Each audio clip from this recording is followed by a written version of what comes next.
Blue Jays, Jayhawks, Battle of the Birds, Wednesday night at the CHI Health Center in Creighton. Gets one it badly needed, Tom Shatel.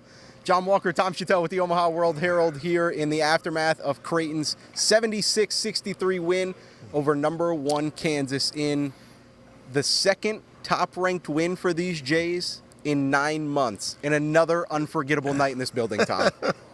It's the same calendar year, right? Another court storming. I can't even say it. I don't know what I just watched.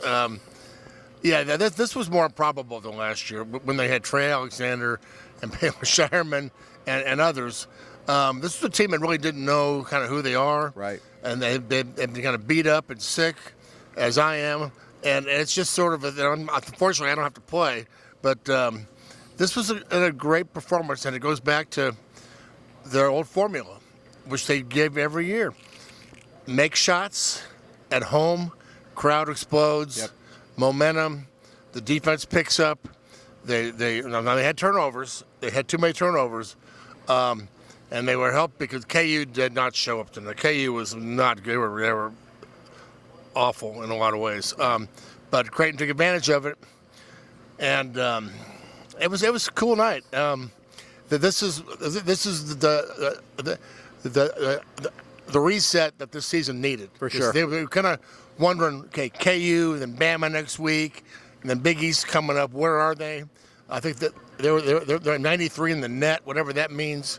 They're just kind of, where are these guys? And now I think they kind of reset, the whole season, and I gave them a jumping off point. Greg McDermott talked about in the post-game press conference that these guys have faced a lot of adversity through the first 4 weeks of the season. Injuries, 3-game losing streak. Teams have made Ryan Kalkbrenner a non-factor and forced other guys to shoot. And it was just different Wednesday night against Kansas. A big part of that is Pop Isaac's season-high 27 points. The most that he has scored in any of his 4 games against Kansas because he played them 3 times while he was at Texas Tech. Right. This, by far, the best of his 4 games against the Jayhawks, and it comes when the Blue Jays needed it the most. The word I heard on Pop was, before the season, was he's very good, but he's also very streaky. And he can go hot and cold. Yep. They need this Pop to be there most of the season. And I admire the way he has really sort of he's really fit the offense. He's really blended into the system.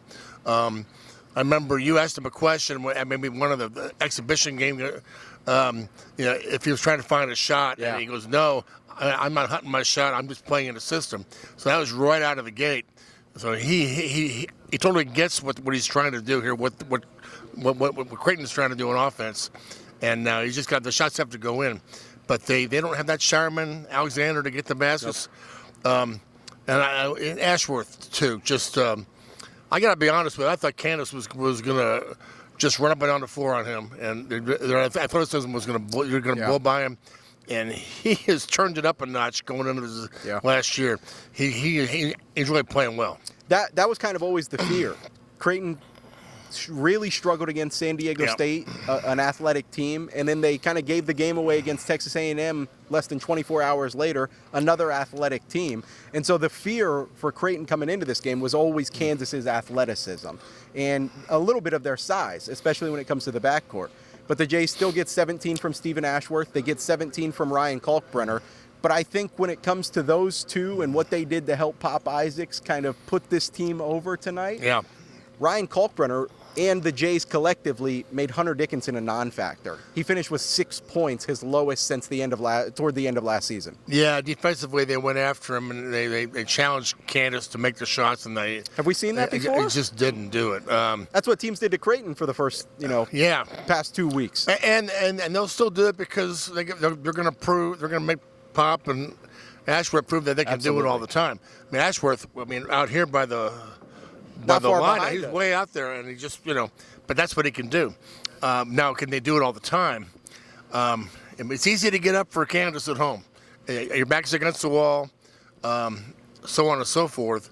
This is the same team that lost to A&M and San Diego State.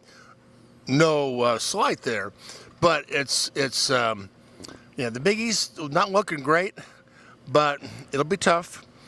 But these guys need to show up like this a lot, and especially on the road. But it's just a good night to exhale if you're a Jays fan. Storm the court, enjoy this one, because I'm trying to think. I don't think they'll face another number one team this year. Maybe in some world they get Marquette as the number one team. Maybe in some world. Well, not this year.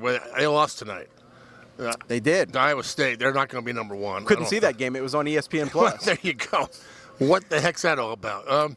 Come on, Big 12. But I don't know. I just think this is a Creighton team that is going to get better, but it's got its limitations. So they need pop, and I'm just really I was very impressed the way he has just sort of acclimated into the team system. And tonight, in the biggest stage of the year, he stepped up big. This is the last kind of overall takeaway that I think I had, and you could probably agree, is anytime Kansas tried to find a rhythm, and anytime the Jayhawks did, because there were a couple of points where they did, especially coming out of the locker room. They trimmed Creighton's 10-point lead to 1 point, and 80 seconds later, the Jays had it back to 9 points. Anytime Kansas had something going, Creighton responded, and I thought that was another big pivotal part of this game. Yeah, and I thought KU's defense would stifle Creighton a little bit. It didn't. That's how good Creighton was. But yeah, the key to the game, John, I thought was the first 10 minutes or so. I'm not sure how many shots Pop hit, but they came out and they hit a bunch of threes. Yeah. That gets everything going. Yep. For Creighton, when the shots are going down, the defense is better. The rebounds are better. The turnovers are not better. That's just kind of who they are, I guess.